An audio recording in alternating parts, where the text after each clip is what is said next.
Amém. Vamos orar juntos.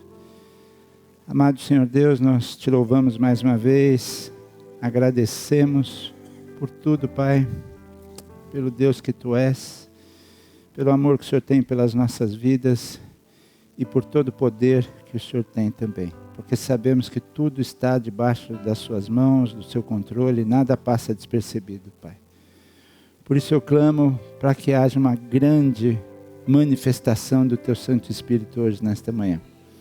Que sejamos todos nós tocados pelo Teu Santo Espírito, porque só Ele pode nos transformar, nos mudar e moldarmos o nosso caráter, transformarmos por completo. Só Ele, Senhor. Nós não podemos e ninguém pode. Então reina aqui nesta manhã. É o meu pedido a Ti, em nome de Jesus. Amém. Queridos, tem uma pergunta hoje para todos nós aqui, que é essa aqui. Por que será que Jesus falou isso aqui, ó? Não se turbe o vosso coração. E isso é uma versão das mais antigas, das mais novas, a versão fica assim: não deixem que seu coração fique aflito, que está lá em João 14, verso 1. Não posso negar que eu fui influenciado pela nossa leitura que fizemos do Evangelho de João. E quando me deparei com esse capítulo 14, de fato Deus falou comigo ali e eu quero compartilhar isso com todos vocês. Então, primeiramente, Jesus sabe que eu e você e os seus próprios discípulos, homens que andaram com Ele 3 anos, que viram todos os milagres, todo o poder que Jesus tinha, que não tinha impossível para Ele, e Ele era perfeito, nada lhe faltava, Ele era completo. Mas ainda assim, Jesus traz esse tema, tipo, por que vocês estão aflitos? Então, há momentos nas nossas vidas, de fato, que tanto os discípulos quanto nós, o nosso coração fica aflito. Negar isso seria uma falácia, seria uma infantilidade, porque isso é uma realidade, a ponto de ele perguntar para os discípulos, vocês estão aflitos por quê? E é claro que aqui tinha um contexto, porque ele tinha acabado de primeiro indicar quem o trairia, né? Nós não vamos voltar lá, mas em João 13 ele diz que Judas o trairia, e Judas estava ali porque ele estava ceando com seus discípulos, ele estava tendo um papo só com os seus discípulos. Bem, na verdade são 2, 3 capítulos que ele está tendo uma conversa com os seus discípulos, conversa de amigos, ele está batendo um papo com os amigos, e no capítulo 13 ele diz, olha, eu vou morrer, Judas vai me trair.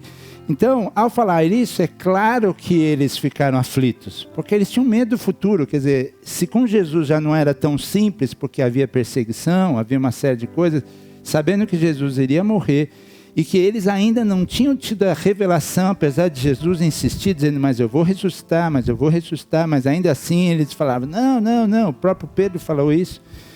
Mas Jesus já antecipou que haveria uma aflição ali.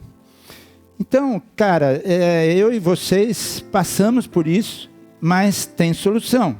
Porque na sequência, ele faz uma declaração que muda absolutamente tudo. E tem que mudar para você e para mim hoje, tem que mudar isso para todo o nosso viver. Principalmente em momentos de aflição. É lembrar dessa declaração que Jesus faz, que ele diz o quê? Eu sou o caminho, a verdade e a vida. Uau, que autoridade para poder dizer isso. Que coisa mais maravilhosa é o próprio Cristo, Deus encarnado, falar, eu sou o caminho, a verdade e a vida. Então nós temos que entender um pouquinho o que está acontecendo aqui, por que Jesus declarou isso. Aqueles que já viram ou estão vendo ou vão ver a série The Chosen, vocês vão reparar que muitas vezes Jesus fazia menção do Antigo Testamento. Não sei se repararam, mas muitas vezes ele citava na série o Antigo Testamento, assim como ele cita também na própria Bíblia o Antigo Testamento. Até porque ele diz que ele não veio para mudar, ele não veio para anular, ele veio para confirmar. E por que ele veio para confirmar o Antigo Testamento? Porque o Antigo Testamento apontava para quem? Para ele próprio. A Bíblia toda, de capa a capa, aponta para quem? Para Jesus, de Gênesis a Apocalipse. Então ele não poderia simplesmente ignorar o Antigo Testamento. Muito pelo contrário, ele fazia muito uso do Antigo Testamento. E essa frase que ele diz, que eu sou o caminho, a verdade e a vida, ela vem consertar algo ou trazer uma solução para algo que começou na queda do homem. Começou em Gênesis 3. Gênesis 3 que começou isso, 3:24. Ou seja, eu não vou ler toda a história, mas nós sabemos que a serpente tenta a Eva para ela comer do fruto, ela come do fruto, ela passa para Adão, Adão também come do fruto, e Deus já havia dito para eles, olha, vocês podem fazer o que vocês quiserem, comer do que vocês quiserem, mas só essa aqui não come, tal, pá. Mas o homem cai e come. E nesse momento da queda acontece uma coisa que levou anos para ser reparada. O homem se distanciou de Deus. Com a queda o homem se distanciou de Deus. Adão foi expulso do paraíso. E ele tinha uma vida cotidiana de contato com Deus, de bater papo com Deus. Deus chamava Adão todos os dias para conversar. Imagina isso. Falei, e aí, Adão, como foi o dia? Você deu o nome de elefante aí? Gostei desse nome que você deu aí. Olha, pá, então era diário contato, a aproximação que Adão tinha com Deus. Tanto que até este ponto que nós vamos ler esse versículo agora, não tinha surgido esta palavra na Bíblia ainda. Qual é a palavra? Caminho. Por quê? Nem você, nem eu precisamos de um caminho para encontrar alguém que você tem intimidade. Se eu quero encontrar a Lídia em casa, por exemplo, eu não preciso de um mapa, não preciso de um Waze para encontrar. Eu vou no quarto, ela está, eu vou na cozinha, ela está, eu vou na sala, ela está. Nós vamos nos encontrar. Agora, quando nós nos distanciamos de algo, aí a gente vai precisar de um caminho. Que foi o que aconteceu. Nessa distância do homem para com Deus, porque foi o homem que se distanciou de Deus e não Deus. Tanto que Deus foi procurar Adão, foi no ponto que ele sempre se encontrava, e Adão estava lá? Não estava lá. E Deus falou, ué, Adão, te procurei, não te achei. Ah, então eu estava nu, né? Fiquei com vergonha. Ué, mas quem que te falou que você estava nu? Porque você sempre esteve nu e nunca tivemos problema com isso. Porque ouviu outras vozes, né? Olha o texto que está lá em Gênesis 3:24. Depois de expulsar o homem, colocou a leste do jardim do Éden querubins e uma espada flamejante que se movia, guardando o quê? O caminho. E durante todos os anos que vieram após isso, nenhum homem trouxe esse caminho de volta. Abraão não trouxe, Moisés não trouxe, José não trouxe, Davi não trouxe, Salomão não trouxe, ninguém trouxe. Então, para um homem caído, e nós todos somos oriundos dessa queda do homem, não havia caminho de volta para Deus. Simplesmente não. Então, depois de muitos anos, com Moisés, Deus começa a dar uma clareada no que seria esse caminho. Porque Moisés foi usado por Deus para libertar o povo do cativeiro lá no Egito, toda aquela coisa de passar o Mar Vermelho, parará. Em algum momento, lá pelos anos 1400 e pouco antes de Cristo, Deus falou assim, sentiu que precisava criar algo para que a presença dele pudesse ser usufruída por todos os israelitas. Foi mais ou menos como Deus falasse assim, vou ter que construir uma igreja para vocês poderem vir me adorar. E essa igreja tinha um nome, essa igreja chamava-se Tabernáculo, que ele chamava também de santuário. E farão um santuário para mim e eu habitarei no meio deles. Está lá em Êxodo 25:8. E aí Deus dá todos os detalhes possíveis e inimagináveis da construção do tabernáculo.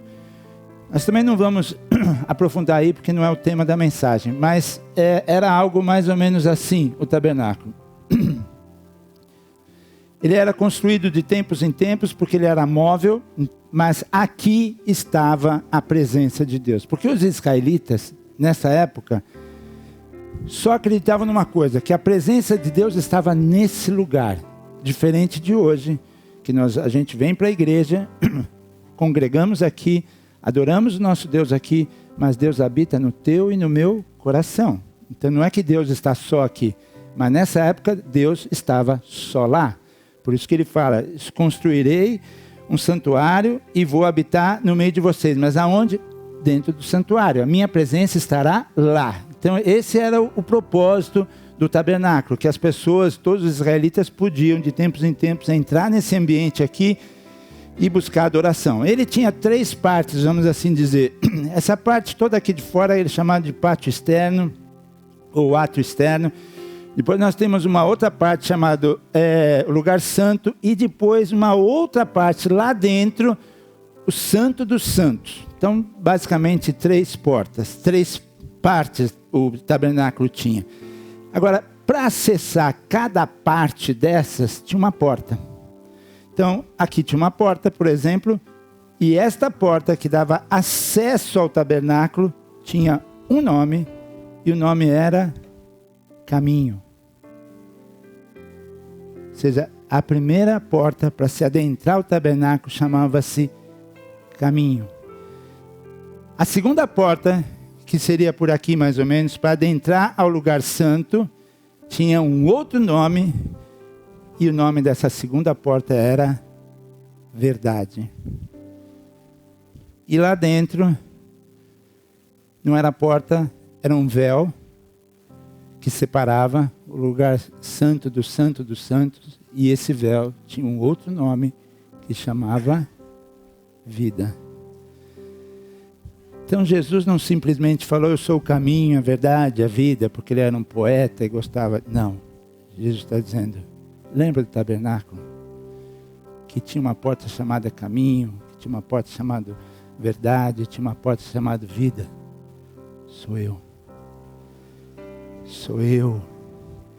Esse é o nosso Jesus, que nos conduz de volta para quem? Para Deus. Só Ele. Não existe outra maneira. Desculpa, com todo respeito, com todo amor que eu possa ter, mas essa coisa de que todos os caminhos levam a Deus. E a gente escuta isso desde que nasceu. Eu escutei muito isso. Fica tranquilo, todos os caminhos levam a Deus.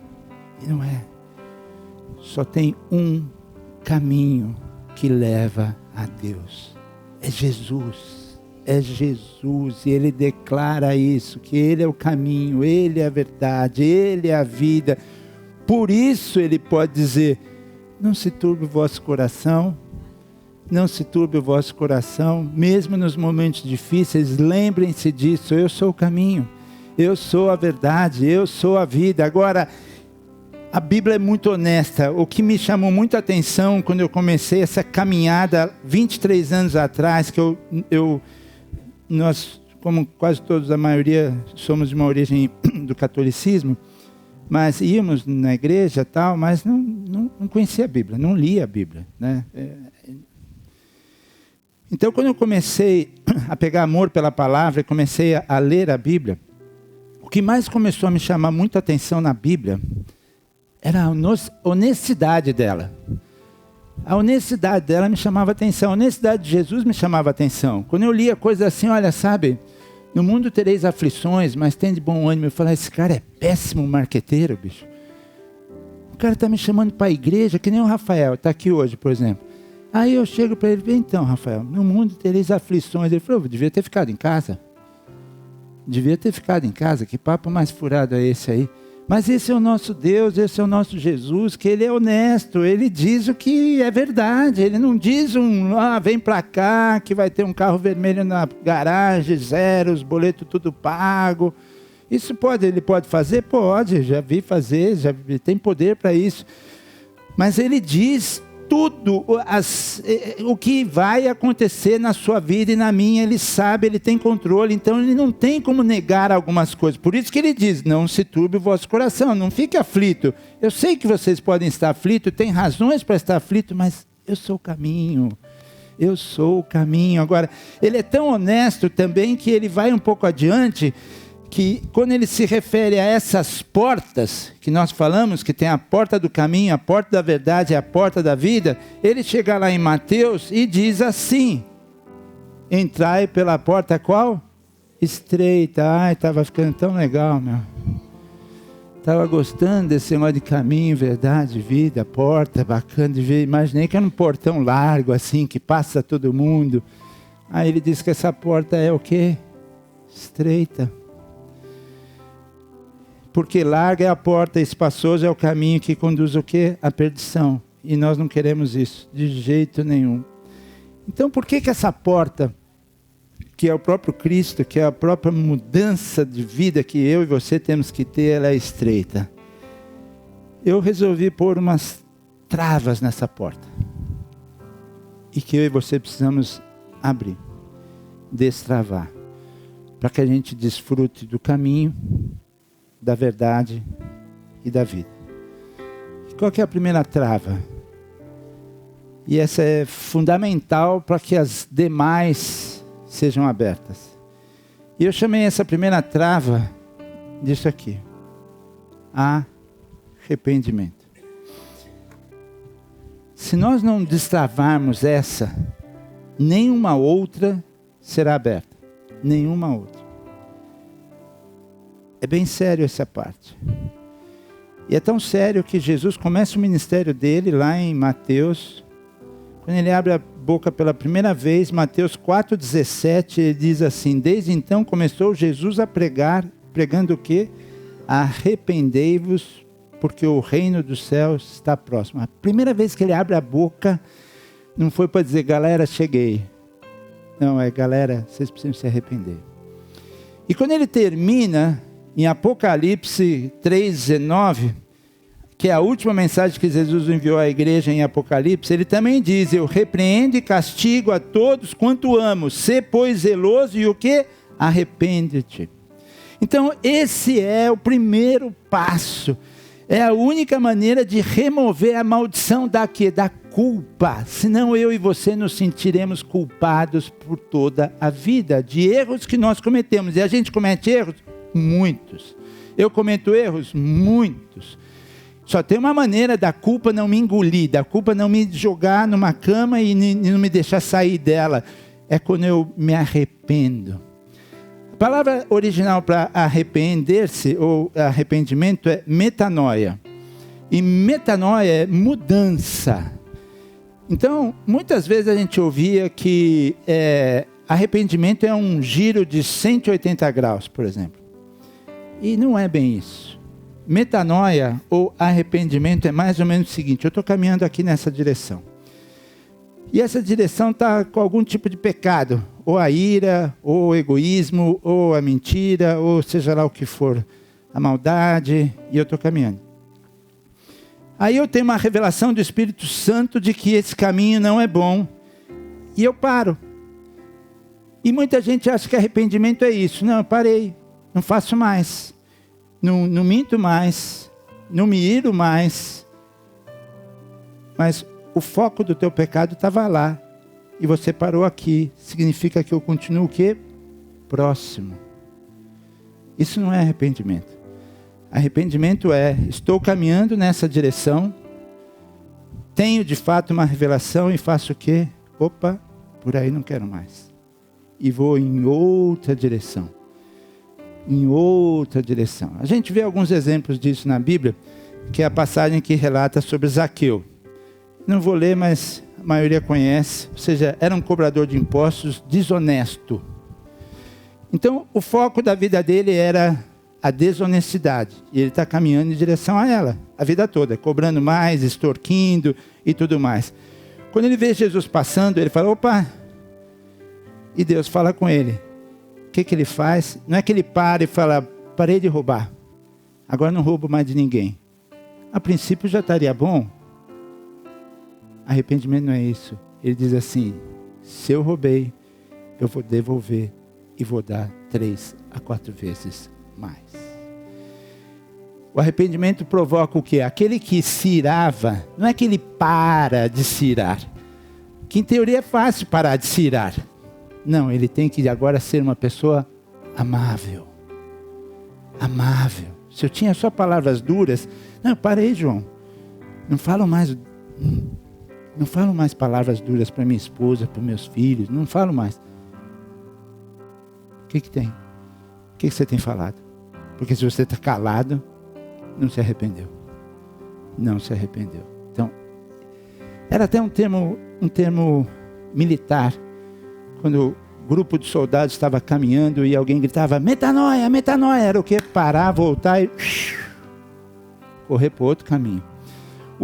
Outra situação muito boa que ilustra o que é esse arrependimento, que só através dele é que a gente vai encontrar paz e vamos, de fato, porque não dá também para falar de arrependimento sem a gente citar João Batista, porque ele foi o cara que falou isso, produzir, pois, frutos dignos de arrependimento.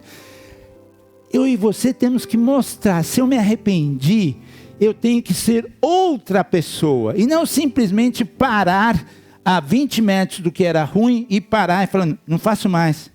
Não basta, não basta, você tem que virar, eu preciso virar, e se eu era raivoso, bom, eu vou ter que ser outra pessoa, com atitude, com demonstração, de as pessoas falarem, esse cara mudou, esse pai não é mais o mesmo, esse esposo não é mais o mesmo, essa mulher que era reclamona não é mais o mesmo, porque ela não só parou de reclamar, mas ela agora é grata, ela expressa gratidão o dia todo, porque senão a gente para de reclamar. Não é isso, não é isso. Olha que coisa tremenda que é Atos 16, 33.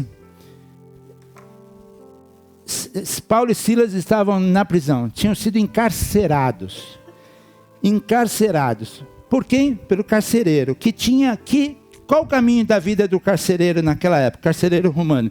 Ele andava na direção da violência, ele tinha poder para isso, então ele prendia, matava, feria, esse era o caminho dele.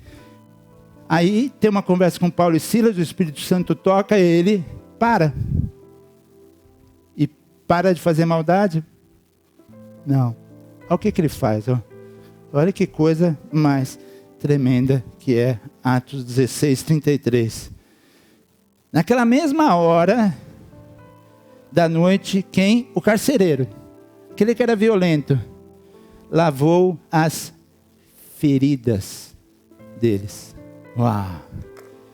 Isso é metanoia. Eu estava indo nessa direção, paro e vou para uma direção oposta, em que teve que deixar o orgulho de lado e lavar as feridas de 2 prisioneiros. É essa metanoia que tem que gritar dentro de nós. E que eu preciso dessa trava ser destravada. E como é que ela vai ser? Pelo arrependimento. Porque não há outra maneira. Esse é o primeiro passo para que eu e você vivamos o caminho, a verdade e a vida. Então lembre, a gente tem essa tendência de falar assim, não, João, eu parei de fazer tal coisa. Ótimo! Mas você passou a fazer o quê? O que eu passei a fazer? Eu era um reclamão e agora? Parei de reclamar? Tá bom, mas é pouco. É pouco, você tem que voltar, você tem que mudar o caminho, mudar as suas atitudes. Eu preciso disso também. O texto segue. E aí ele fala, voltando em 14:1, quando ele diz que não perturbe o vosso, está aí, não se perturbe o coração de vocês. Aí ele diz o quê? Creiam em Deus e creiam também em mim. A segunda trava que eu e você precisamos para poder de fato desfrutar desse Deus de graça e poder, essa segunda trava chama-se fé. Sem ela a gente também não vai. Não vamos conseguir, não vamos viver os milagres, não vamos desfrutar da paz, não vamos, porque Hebreus 11:1 diz, ora, a fé é a certeza daquilo que esperamos. Você está esperando alguma coisa? Você está esperando uma restituição familiar? Você está esperando uma restituição financeira? Você está esperando uma cura? O que você está esperando? Se você está esperando por algo, você precisa ter a certeza que o Deus do caminho, o Deus da verdade, o Deus da vida vai operar. Porque senão ele fala, bom, João, se você não está acreditando, por que eu vou fazer? Ontem mesmo a gente estava uma reunião gostosa com umas pessoas, e Deus me trouxe a lembrança, uma historiazinha que li ou ouvi em algum lugar há pouco tempo, que dizia que numa cidadezinha pequena, aldeia pequena, existia um rei, e que anualmente ele tinha o hábito de chamar as pessoas, eleger alguns membros do reinado, e dar para eles a chance deles pedirem o que eles queriam. E o rei atenderia. Isso era uma vez por ano. E chegou o dia, e lá vinha, eram escolhidos alguns, e aí o pessoal vinha, e o pessoal normalmente era assim, ô rei, sabe o que eu queria? Que o senhor me desse mais uma gleba de terra, para que eu possa ter mais sustento para minha família. E o rei, está aqui. Aí vinha o outro e falava, ô rei, sabe o que eu queria? Que o senhor me desse um trator, para que eu possa ser mais produtivo no que eu faço. Está aqui. E assim ia, vários. E daqui a pouco o rei percebe que tem uma confusão lá com o súdito dele e um servo. E os dois batendo a boca, e o súdito falando, não, de jeito nenhum, não, você está louco? Isso não vou nem levar isso para o rei. E o rei está de olho e fala, o que está acontecendo aí? Não, sua majestade, não vou perder tempo com isso não, porque esse cara é maluco. Eu falei, maluco? Não, ele está pedindo um negócio que não faz sentido, então não vou incomodá-lo com isso. Não, pode trazer. Quero saber. E o cara chega diante do rei e fala assim, o rei falou, então, o que você quer? Ele falou, eu quero um castelo maior que o seu.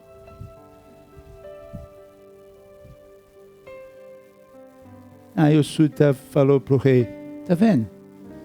Que coisa mais maluca? Aí o rei falou, pois eu concedo.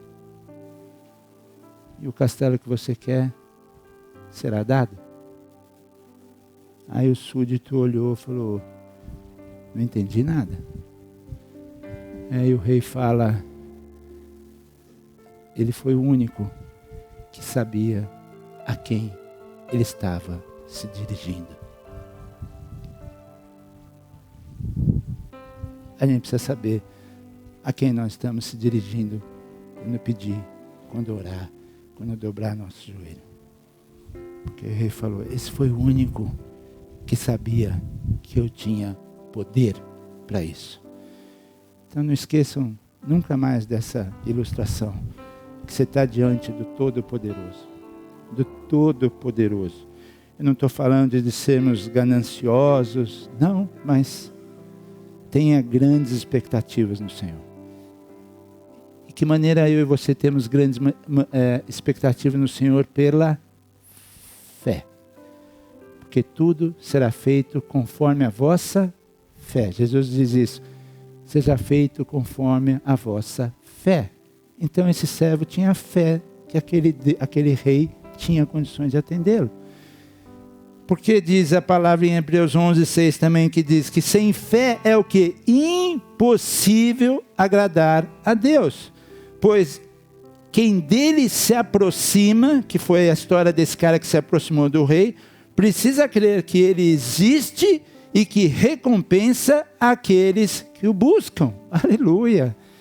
Então, eu e você temos que saber, primeiro, que ele existe. Não é uma invenção, não é um ser mitológico, não. Ele existe. Deus é um Deus que existe, que ouve o nosso clamor, que atende as orações do seu povo e tenha grandes expectativas nele. Hebreus também 11:2 diz o quê? Pois foi por meio dela, de quem? Da fé, que os antigos receberam bom testemunho. Como, por exemplo, a fé de Abel, que ofereceu a Deus um sacrifício superior ao de Caim. Enoque teve fé, por isso foi arrebatado, de modo que não experimentou a fé. Noé construiu a arca. Precisa de muita fé, meu. Precisa de muita fé. Deus aparece para um cara, nunca tinha chovido na face da terra. Fala, pois é, Noé, você vai ter que construir uma arca. Arca, que é isso? É um barcão, barco, mas para que barco? Não, bicho, você vai ser chamado de louco por anos a fio, mas vai lá e constrói, vou te dar um modelo. E ele foi e construiu. Fé. Abraão, quando foi chamado de largar sua tranquilidade, sua parentela, fé. E por aí vai, os muros de Jericó caíram por causa da fé. Agora deixa eu falar uma coisa importante, a fé não é perfeição. As pessoas às vezes querem ser perfeitas, nós não somos, eu não sou, e a fé não está levando você e a mim para o caminho da perfeição. A gente vê exemplos disso. Noé era fraco no álcool, Abraão era mentiroso, Jacó era um usurpador, Moisés incrédulo, Raabe prostituta, Sansão, galinha, como é que eu falo galinha, Lídia? Putz, galinha. Henrique, como é que traduz galinha? Mulherengo, melhorou, mulherengo, mas é feio mulherengo também. Mas o cara era, Davi um adúltero, meu. Tinha alguma perfeição nisso? Nenhuma, e ainda assim Deus se agradava dessas pessoas e os atendia. Por quê? Porque tinham fé. Então não espere você chegar num nível de perfeição para se relacionar com Deus. Deus está olhando para você e falou, meu, de onde você tirou isso? De que você precisa ser perfeito para se relacionar comigo. Você não vai ser nunca. O único perfeito foi o meu filho, que morreu na cruz. Mas você, João, você não vai ser perfeito nunca. Agora, se relaciona comigo, pode vacilar, podemos ter momentos de dúvida, mas não, a fé. Não diga que não pode se relacionar com esse Deus por causa das suas imperfeições. Sabe por quê? Sabe o que é fé? Fé é isso aqui, ó. É Jesus. É Jesus, a gente volta nele. É Jesus, porque ó, tendo os olhos fitos em Jesus, autor e consumador do que? Da tua e da minha fé. Seja, sem ele, meu amigo, não vai. Não vai. Então a gente voltou para quem? Para Cristo. A gente não vai sair nunca dele. Não vai sair nunca dele. A gente se arrepende porque somos tocados pelo Espírito de Cristo. E aí a gente se arrepende, a gente muda, a gente agora não quer mais ser o mesmo. A nossa fé é aqui, ó, é baseada aqui. Já foram 2 travas. Qual é a próxima trava, João? A próxima trava que eu senti de a gente meditar um pouquinho, porque a gente tem vivido tempos hoje que está fazendo falta. Está fazendo falta. O mundo não anda tão simples. As coisas que a gente tem enfrentado não estão simples. E a gente quer resultados rápidos. Né? Cada vez mais a gente quer coisa mais rápida. Pois Provérbios 14, 29 diz o quê? O longânimo é grande em entendimento, mas o que é de espírito impaciente mostra a sua loucura. Que trava é essa? A trava de um dos frutos do Espírito, chamado paciência. Você se considera uma pessoa paciente? Levanta a mão quem acha que é paciente aqui. Faltaram. Você, Rafael, você está nos pacientes? Sabe quantos levantaram a mão? 2. E ainda meio... Rosali, vai firme, Rosali? Vai levantar? Rosali. As elders da casa. Aí. Rosali e Maria Antônia. Beleza. Parabéns para as duas. Agora, depois a gente vai conversar para vocês saberem... Não, eu só quero checar se vocês sabem o que é paciência. Mas a gente depois... Tranquilo. Mas estou acreditando de fato que as duas, no meio de 100 e poucas, são pacientes. Achei até que a Estela fosse. Você tem uma cara... Não, a Estela não é. O Carmo com aquela vasta cabeleira branca tem a cara de ser paciente, né? Muito, por isso que caiu toda a cabeleira. Mas a gente precisa dessa trava. E o que é paciência? Paciência, sem dúvida nenhuma, é a capacidade de tolerar o quê? Contrariedades, dissabores, infelicidade, por aí vai. E é fácil isso? Claro que não. Controlar dissabores, controlar a contrariedade, não. Agora, então a paciência, presta atenção, a paciência não é a simples habilidade de esperar, mas é a habilidade de manter uma boa atitude enquanto se espera. Porque esperar, a gente vai ter que esperar algumas coisas, mas como eu me comporto, que tipo de atitude eu estou tendo enquanto estou esperando? Se é a atitude de ficar reclamando, xingando, bravejando, parará, e desesperado, ou triste demais, e infeliz demais, isso não é paciência.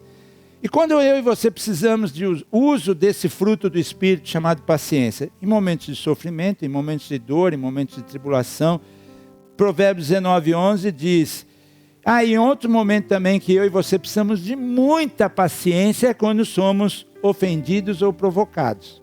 Por isso que Provérbios 19:11 diz que a sabedoria do homem lhe dá paciência e a sua glória é o quê? Ignorar as ofensas. Cara, ignora. Porque eu e você vamos ouvir ofensa a vida inteira. De gente próxima, de gente distante, na rua, no trabalho, seja onde for. A palavra de Deus aqui, vou ler de novo. Provérbios 19:11. A sabedoria do homem lhe dá paciência e a sua glória é ignorar as ofensas. Aprenda isso. Porque senão essa trava aí não vai virar. A gente não vai passar por essa porta.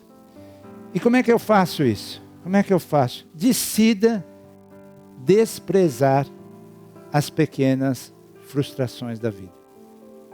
Porque, se for pensar, nós temos pequenas todos os dias. Grandes temos também, mas as pequenas é em maior número. Você esperava uma coisa, foi outra, esperava que o tempo ia estar bom, choveu, você esperava que isso e aquilo e não foi e tal, e aquela venda que não saiu, aquela compra que não deu certo. Então, as pequenas, despreze. Filipenses, deixa eu ver se pus isso aqui, ó. Olha o que Paulo fala, mas para mim o que era lucro para ser considerado como perda por amor de Cristo. Quer dizer, que relevância teve esse negócio? Nenhuma, então. Deus é maior que isso. Deus é maior que isso, então eu desprezo. Não dou pelota para isso, isso não vai me afetar, que a gente não seja mais afetado por pequenas, e muitas vezes a gente é afetado por pequenas. Se você parar para pensar, você vai ver a quantidade de vezes que eu e você fomos afetados por coisas pequenas, sem valor. Então despreze. Agora, e as grandes, João? Porque eu tenho umas bacanas aí, você quer trocar comigo? Falou, olha, não sei não, você não vai se dar bem não. As grandes, como é que a gente faz? As grandes, cara, diante das grandes frustrações, sabe o que eu e você temos que fazer? Esperar em Deus. Esperar em Deus. Tem outro caminho? Não tem. E por que eu posso dizer isso? Porque Isaías 40:31 diz o quê? Mas aqueles que esperam no Senhor, o que acontece com eles? Renovam as suas forças. Voam alto como águias, correm e não ficam exaustos, andam e não se cansam. Presta bem atenção ao que esse texto está dizendo, porque é extremamente importante. Quando nós estamos esperando em Deus, não quer dizer que eu estou parado. Ele está dizendo aqui que eu tenho que voar alto, tenho que correr. Há trabalho teu e meu, quando estamos esperando. Há trabalho, há esforço. Ele vai fazer o quê? O sobrenatural. Deus entra com o sobrenatural. O natural é teu e meu a responsabilidade de fazer. É excelente esse texto, porque aqueles que esperam no Senhor, Deus renova as forças. Mas cara, chega de voar galináceo, bicho. Galinha não voa, então você também não. Você vai voar como águia. Você vai voar como águia. Você vai correr, mas Deus vai estar contigo. Então, as grandes decepções, ou os grandes... Espera em Deus. Estamos destravando essa porta e tem mais uma trava agora importantíssima que eu e você vamos precisar para destravar. E para responder essa trava, você vai ter que responder essa pergunta aqui. Bem, na verdade, a pergunta é essa aqui. Você sabe dizer porque você está vivo hoje? Por que você está aqui? Por que as coisas ainda estão acontecendo ao teu redor? A casa que você tem, o ar que você respira, o sol que está a bilhões de quilômetros de distância, mesmo assim toca a sua pele sem te machucar, sem nada. Porque num determinado momento em que Deus poderia ter falado, acabou, Ele diz o quê? Pai, perdoa-lhes, porque eles não sabem o que fazem. Por muito menos, Deus enviou o dilúvio, lembra? Enviou o dilúvio por quê? Porque se cansou um pouco da maldade humana. Mas a maldade humana daquela época do Antigo Testamento não se comparou com o sacrifício de Jesus na cruz. Então só pense um pouquinho junto comigo. Se Deus, quando encarou a maldade humana lá atrás, mandou o dilúvio, se sou Deus e mataram meu filho, para mim acabou, cara. Esqueçam. Passa a régua aí, apaga tudo e vocês vão fazer outra coisa na vida. Não vai dar não. Tinha todo o direito de fazer. Tinha todo o direito de fazer. Mas ainda assim ele optou pelo perdão. Pelo perdão. Pai, perdoa-os porque eles não sabem o que fazer. Deus não tinha escolha. Ou perdoava ou destruía o universo. Pois o universo era marcado pela maldade. Salmo 133 diz: se tu, Senhor, observares as iniquidades, Senhor, quem subsistirá? Ou seja, não fica um. Não fica um. Mas ainda assim Deus escolheu nos perdoar. E ele já vai dando uma palhinha aqui, ó. Colossenses 3,13 diz o quê? Suportando-vos uns aos outros e perdoando-vos uns aos outros, se alguém tiver queixa contra outro, assim como Cristo vos perdoou, assim fazei vós também. Nós não passamos pela porta se não passar pelo perdão. Nós não passamos. E esse perdão, ele é centrado em Cristo. 2 Coríntios 5,19 diz: a saber que Deus estava em Cristo reconciliando consigo o mundo. Ou seja, é através de Cristo. Quando Deus olha para João, não é que Deus olha para João e fala: João, então, acho que eu vou te perdoar, afinal você está bonitinho, mais magro e tal. Não. Ele olha para João através de Cristo. Cristo está na minha frente. Então, ao olhar para João, ele vê Cristo, ele vê o sacrifício que Cristo fez na cruz pelo João, e por isso ele me perdoa. E por isso, se nós tirarmos Cristo da história, não há perdão para nós. E por que é chave o perdão? Porque perdão é a única forma de resolver qualquer ofensa, de qualquer natureza. Não há como, é impossível prover ressarcimento emocional. Você pode ressarcir grana. O teu chefe te deu um golpe, você entra com uma ação e consegue de volta lá alguma parte do investimento que você fez. Ou seja, coisas naturais você consegue. Agora, coisas emocionais, porque vamos imaginar que o teu sócio era um filho, era um parente, mesmo assim, bom, tem gente que faz, né? Mas você vai para cima, você vai mandar preso, você vai prender, e você acha que você vai ter paz no seu coração com isso? Não, não vai. Nem você, nem ninguém. Nós não vamos ter. Nós não vamos ter. Então, prover ressarcimento emocional é só através do perdão. Por isso mesmo que não há comunidade, não há igreja, não há casamento, não há família, não há namoro, não há noivado sem perdão. E ele tem que ser incondicional. Não é que a pessoa mereceu perdão. Pelo que você fez, nossa, esse vestido e essa bolsa, como eu queria. Então, vou te perdoar. Não. Não é assim mesmo. Você perdoa por quê? Porque você foi perdoado. Você foi perdoado. E o perdão, ele faz o quê? Ele declara a glória de Deus. Porque Deus, quando nos perdoa, isso faz parte da natureza dele. Ele é um Deus que é amoroso, é um Deus que é perdoador. Então, quando Deus perdoa, faz o que lhe é próprio. Agora, quando a gente perdoa, uau, que coisa tremenda. Sabe o que significa isso? Significa que Deus operou um milagre na minha vida. Porque eu não tinha tendência a perdoar, não tinha a menor facilidade para perdoar, mas Deus manifestou a sua glória na minha vida e hoje eu perdoo. Ou seja, Deus operou em você e em mim, é algo exclusivo de Deus. E nada, presta atenção, nada nos assemelha tanto a Deus quando nós perdoamos. Não é quando eu faço isso, aquilo, quando eu oro, quando eu intercedo, quando eu venho para a igreja, não. Você quer se assemelhar a Deus? Perdoe. Perdoe, esse é o caminho. E entenda o seguinte, que recebemos de Deus, o que nós recebemos de Deus é proporcional àquilo que damos. E perdão não é um ato da minha vontade, porque a minha vontade não é e nunca será de perdoar. Se você acha que em algum momento você vai ter, acordei e agora estou dispostão para perdoar. Até porque até ontem eu não estava tintindo de perdoar. Você não tem que tintir nada. Porque tintir você não vai sentir nunca. Ninguém acorda tintindo de perdoar. Não, não tem essa. O perdão é um ato da minha vontade. O perdão não depende de emoções. As emoções não são inclinadas para isso. Muito pelo contrário. Então, a questão é de obediência. Deus falou, Deus me perdoou e eu vou perdoar. Do mesmo jeito que mandou amar, eu vou amar. Tem 2 fatores que envolvem o perdão. E é bom a gente saber, porque aí vai facilitar a tua vida e a minha. O perdão é composto de 2 elementos. O primeiro deles é o natural.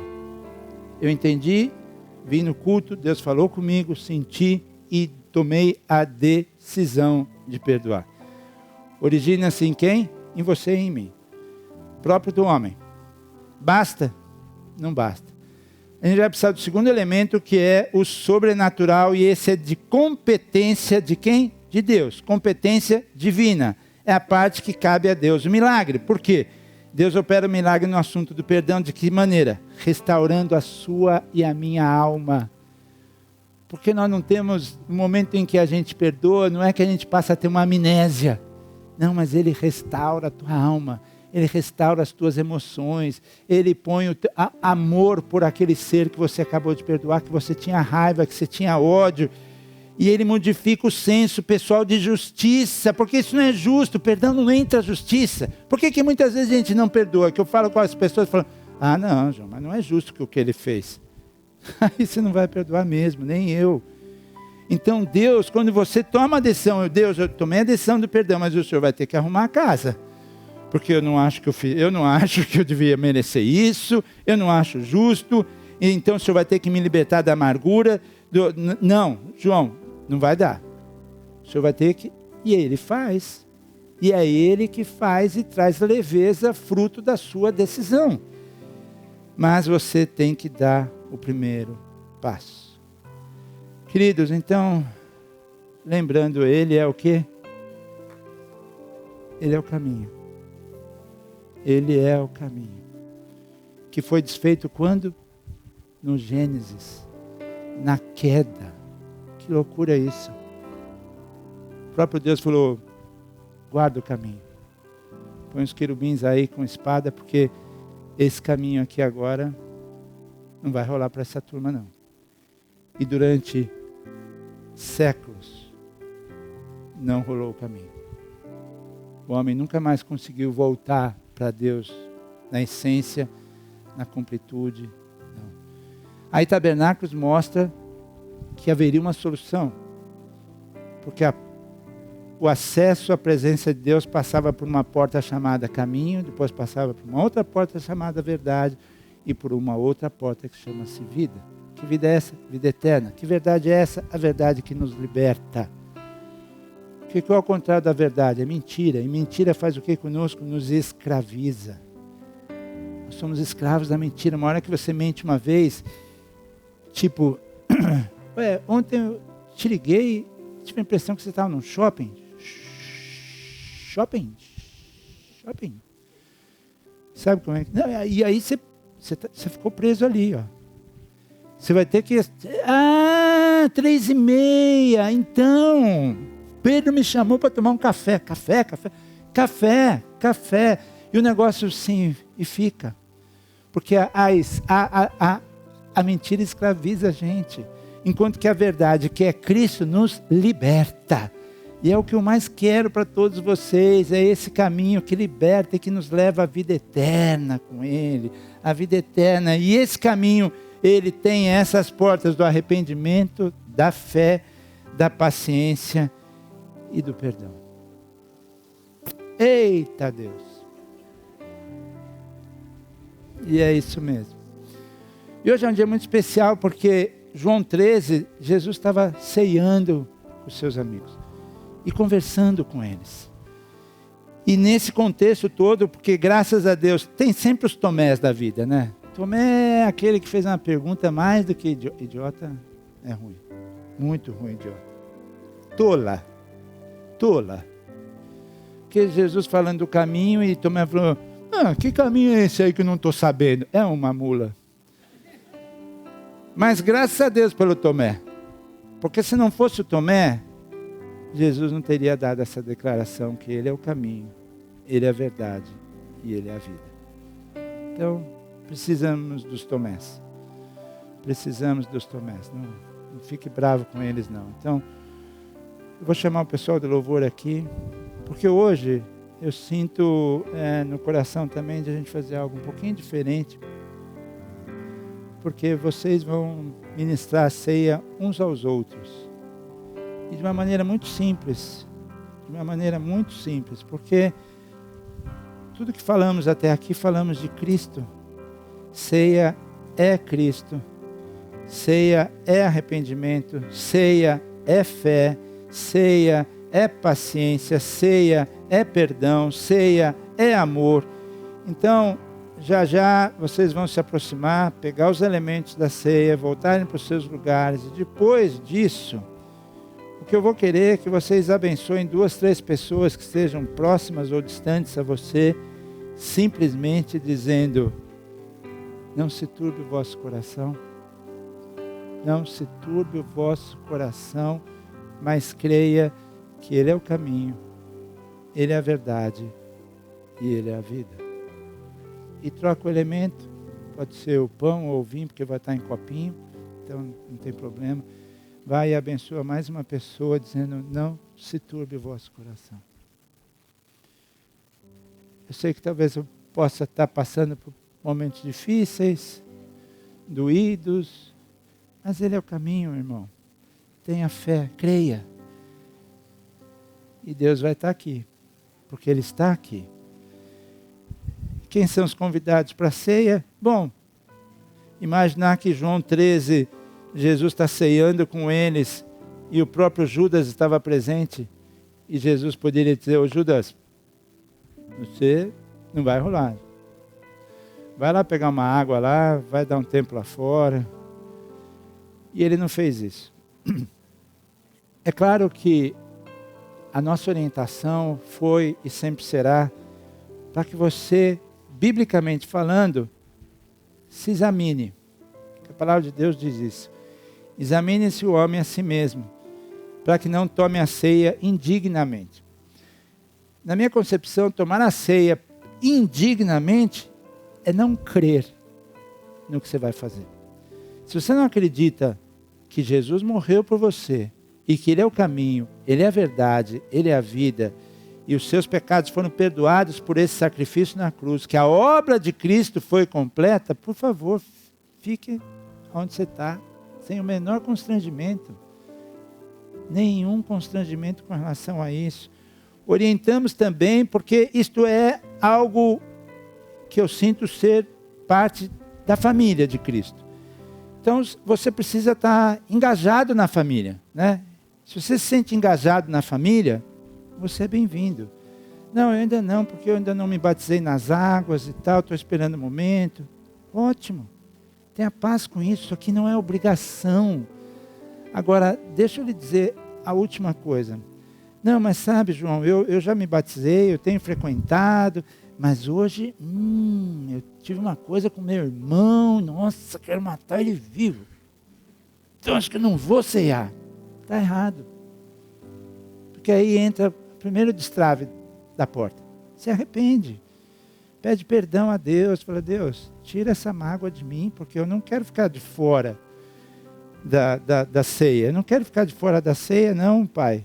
E quero ir com tranquilidade, com paz. Então, se porventura estiver aqui, você vai lá e toca no ombro da pessoa, fala, estou em paz contigo, irmão, mas eu quero ceiar, quero fazer parte desse banquete.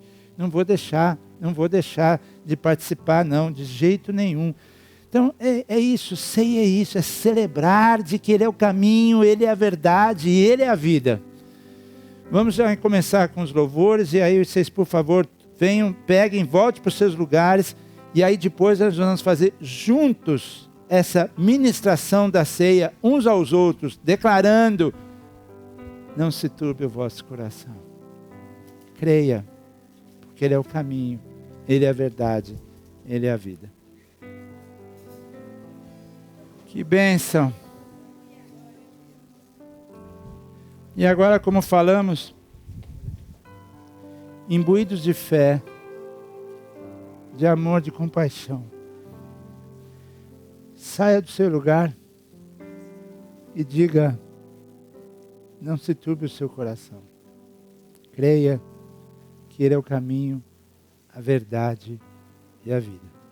E aí depois no fim a gente vai cear juntos. Mas faça isso com 2, 3 pessoas. Não se turbe o vosso coração. Creia que Ele é o caminho, a verdade e a vida.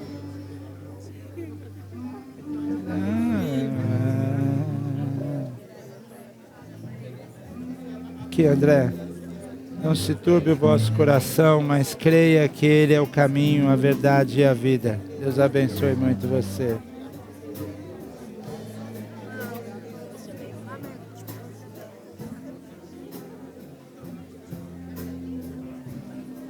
Não se turbe o vosso coração, mas creia que Ele é o caminho, a verdade e a vida. Você também.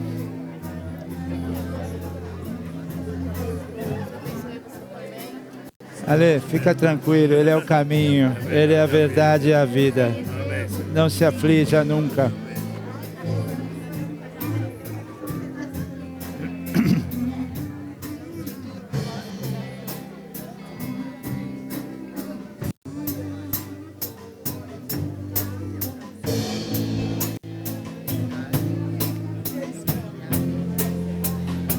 Henrique, tranquilo, não se turbe o vosso coração, mas creia que Ele é o caminho, a verdade e a vida.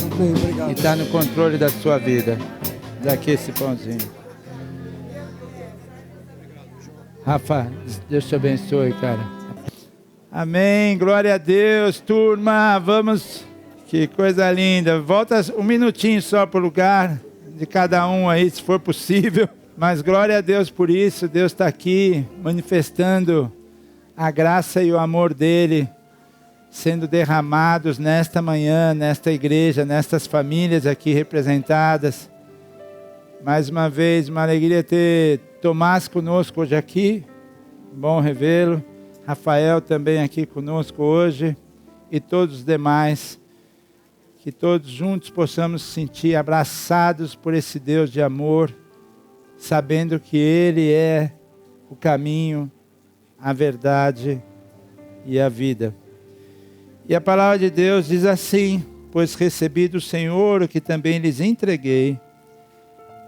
Paulo falando, diferente dos outros que não esteve presente, mas foi pela própria revelação do Espírito que Deus fala isso a Paulo.